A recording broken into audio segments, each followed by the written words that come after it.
The snow had been falling for 3 hours, and the world had gone quiet in the way that only a Montana blizzard can make quiet. Not peaceful, but erased.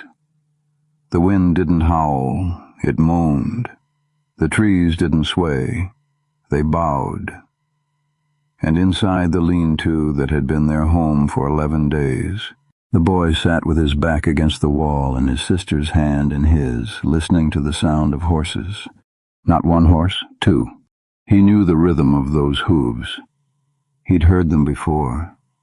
He'd heard them the night his mother died. The boy's name was Thomas Finch, though no one had called him that in weeks.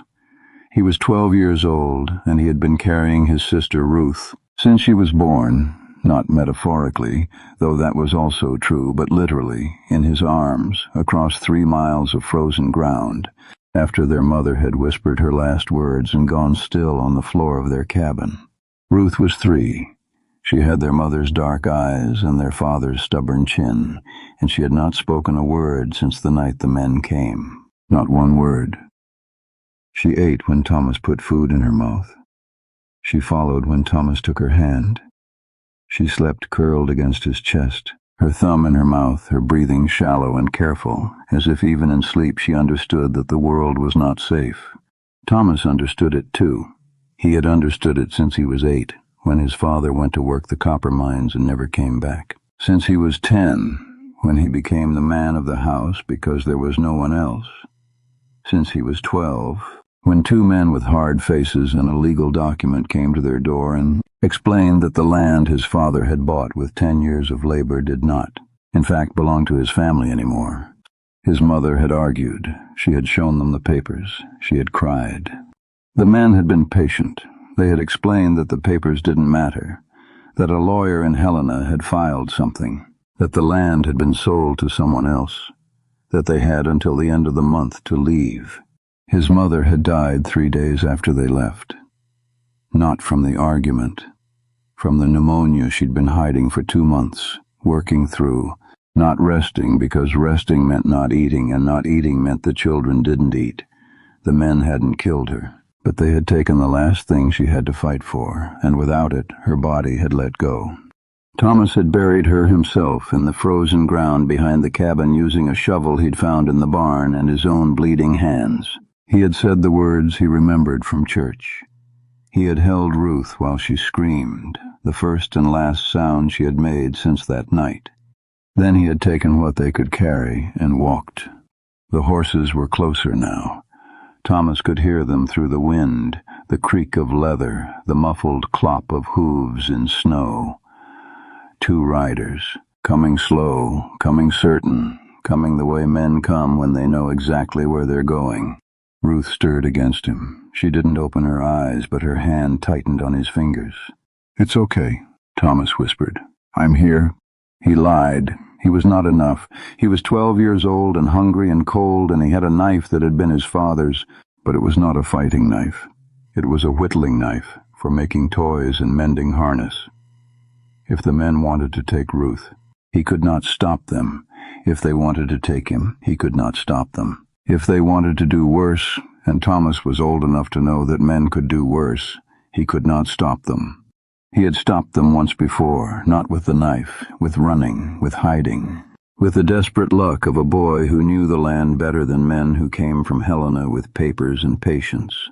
But they had found the cabin, and now they had found the lean-to. The door, a piece of canvas hung across the opening, moved in the wind. Thomas saw the shadow of the first horse pass across the snow outside. He held his breath. He held Ruth's hand. He prayed, though he wasn't sure anymore that God listened to boys who had buried their mothers with their own hands. The canvas lifted. A man stood in the doorway, not one of the men from before. This man was older, broader, wearing a coat that was heavy with snow and a hat that shadowed his face. He had a rifle slung across his back, not pointed. He stood still, looking at Thomas and Ruth with an expression that Thomas couldn't read in the dim light. "Easy," the man said. His voice was low, rough, the voice of someone who didn't use it often. "I'm not with them." Thomas didn't move. Ruth didn't move. The man's eyes went to the knife in Thomas's hand. Thomas hadn't realized he'd drawn it. And then to Ruth, curled against her brother's chest. "How long you been out here?" the man asked. 11 days, Thomas said. His voice came out harder than he meant it to, the voice of a child trying to sound like an adult. "Since our cabin." The man nodded, as if this answered a question he hadn't asked. "The 2 riders behind me, you know them?" Thomas felt something cold in his stomach. "They're coming?" "They're looking." "I passed them on the trail. They were asking about a boy and a little girl. Said they had legal business." The man paused. "I told them I hadn't seen anyone. But this storm won't last forever. And when it clears, they'll keep looking." Thomas looked at Ruth. Her eyes were open now, watching the man with the blank, careful stare that had become her only expression. She didn't trust him. Thomas didn't trust him. But the man was standing in the doorway of their lean-to, and the riders were behind him, and there was nowhere left to run. "Please," Thomas said. The word came out of him like something broken, something he hadn't used in a long time. "If they come back, save my sister." The man went very still. It was the kind of stillness that Thomas recognized, the stillness of someone who had heard something that mattered, not the words, the choice behind them. Thomas had not asked for himself. He had asked for Ruth. He had made the calculation that a man might save a 3-year-old girl even if he wouldn't save a 12-year-old boy. The man crouched down, bringing himself to Thomas's level. His face came into the light from the small fire Thomas had managed to keep burning. He was older than Thomas had thought, maybe 50, with gray in his beard and lines around his eyes that looked like they had been carved by something harder than weather. His eyes were pale, almost colorless, the kind of eyes that saw a long way. "What's your name?" the man asked. "Thomas." "And your sister?" "Ruth." The man looked at Ruth for a long moment. She looked back at him, unblinking, her thumb still in her mouth. "My name is Silas Drummond," the man said. "I have a ranch 12 miles north of here. It's not much, but it's warm, and it's mine. And no one comes there without my say-so." He paused. "I'm going to take you there, both of you, and if those men come looking, they'll have to come through me." Thomas felt something in his chest that he didn't have a name for. It wasn't hope. Hope was dangerous. It was something quieter, something that felt like the first warmth after being cold for so long you forgot what warm felt like. "Why?" Thomas asked. "Why would you help us?" Silas Drummond looked at him with those pale eyes. "Because you asked for her," he said. "Not for yourself. That tells me everything I need to know about who you are." He stood up. "Can you walk?" "I can carry her." "I know you can, but you don't have to. Not anymore." He held out his arms. Ruth looked at them. She looked at Thomas. Thomas nodded, the smallest movement, and Ruth, who had not gone to anyone since their mother died, let Silas Drummond lift her. She went stiff at first, her small body rigid with fear. But he held her against his chest with one large hand supporting her back, and she felt the warmth of him through his coat, and slowly, incrementally, she relaxed. Her thumb stayed in her mouth, her eyes stayed wide, but she didn't struggle. Thomas stood up. His legs were unsteady, 11 days of cold and hunger and sleeping on frozen ground, and Silas saw it. He reached out with his free hand and steadied Thomas's shoulder. The touch was firm, not gentle. The touch of a man who understood that gentleness was sometimes an insult to someone who had been surviving.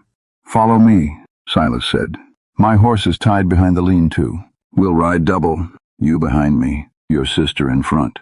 They went out into the snow. The wind hit them like a physical thing, and Thomas felt Ruth flinch against Silas's chest. But the man didn't hurry. He moved with the deliberate patience of someone who had learned that rushing in a blizzard was how you died. His horse, a big gray with a coat thick as a bear's, stood where he'd left it, blowing steam into the cold air. Silas mounted first, settling Ruth in front of him, wrapping his coat around her. Then he reached down and pulled Thomas up behind him. The saddle was warm from the horse's body. The leather smelled of oil and use. Thomas put his arms around Silas's waist and felt the solid reality of him. A man, a horse, a direction, a promise. They rode north. The snow swallowed the sound of their passage. Thomas watched the world disappear behind them. The lean-to, the trail, the last landmarks of a life that had ended 11 days ago. He didn't look back. He had learned not to look back. But he listened. He listened for the sound of other horses, other riders, the men with the papers and the patients who had taken everything from his family and were still not satisfied. He listened until... Up to this point, Thomas has done something most adults would struggle to do. He protected his little sister through hunger, freezing temperatures, and unimaginable grief without ever giving up. Now, for the first time in days, the silence behind them tells its own story. The men chasing them are gone. For now, but survival isn't over just because the danger isn't visible. What's remarkable is that Silas never treated Thomas like a helpless child. He recognized the strength the boy had already proven, offering support without taking away his dignity. That's a rare kind of compassion. Do you think you could have trusted a complete stranger after everything Thomas had been through? Let us know in the comments, because this moment changes the entire direction of their story. His ears ached with listening, and he heard nothing but the wind and the horses breathing and the creak of saddle leather. 12 miles in a blizzard took 3 hours. By the time they reached the ranch, Thomas couldn't feel his feet, and Ruth had fallen asleep against Silas's chest, her small face hidden in the folds of his coat. The ranch appeared out of the snow like a dream, a low house with smoke rising from the chimney, a barn that was larger than the house, a corral with horses standing hip-deep in snow, their heads down, waiting out the storm. A woman came to the door as they rode up. She was older than Silas, with white hair pulled back in a severe bun and a face that looked like it had been handsome before worry carved it into something else. She wore a man's wool coat over her dress, and she held a lantern that threw a circle of yellow light into the falling snow. "Silas," she said. Not a question. A statement that contained a question. "Found them in the old McAllister lean-to," Silas said. He dismounted carefully, keeping Ruth cradled against him. 2 children. The girl's not speaking. The boy's been carrying her for 11 days. The woman, Thomas would later learn her name was Cora, and that she had been Silas's housekeeper for 20 years, and that she had lost her own children to fever 30 years ago. Looked at Ruth's face, then at Thomas's. "Get them inside," she said. "I'll heat water."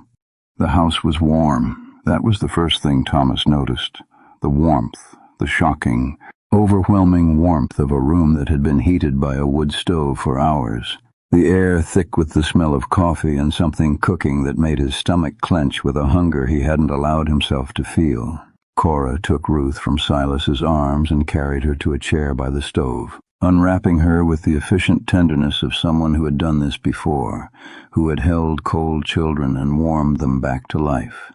Thomas stood in the doorway, unsure what to do with himself. He was filthy. 11 days in a lean-to had left him covered in ash and sweat and the grime of survival. He was hungry. His stomach was making sounds he couldn't control. He was exhausted. His body was shaking with the aftermath of cold and fear and the sudden dangerous safety of this room. "Sit," Silas said. He pointed to a chair. Thomas sat. Silas poured coffee from a pot on the stove, real coffee, not the chicory Thomas had drunk at home, and put it in front of him. Then he put bread. This chapter of the story reminds us that sometimes the greatest act of courage isn't fighting. It's refusing to lose your humanity when the world gives you every reason to. Thomas never asked anyone to save him. His only concern was Ruth. That single, selfless decision convinced Silas that these children deserved another chance at life, a warm home, fresh bread, and someone willing to stand between them and the people hunting them became the first real signs of hope after days of unimaginable suffering. But one important question still remains. Are the men who stole everything from this family truly gone? Or is an even bigger confrontation waiting ahead? If this story moved you, share your thoughts below. What was the most emotional moment for you?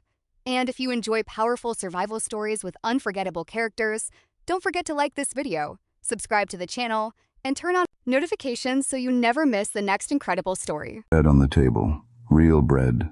Not the hardtack Thomas had been rationing, then butter. Want to see what happens next? Go to the comments section and click the link in the pinned comment. It's the very first comment you'll see. The story continues exactly where this video ends. I'll see you there.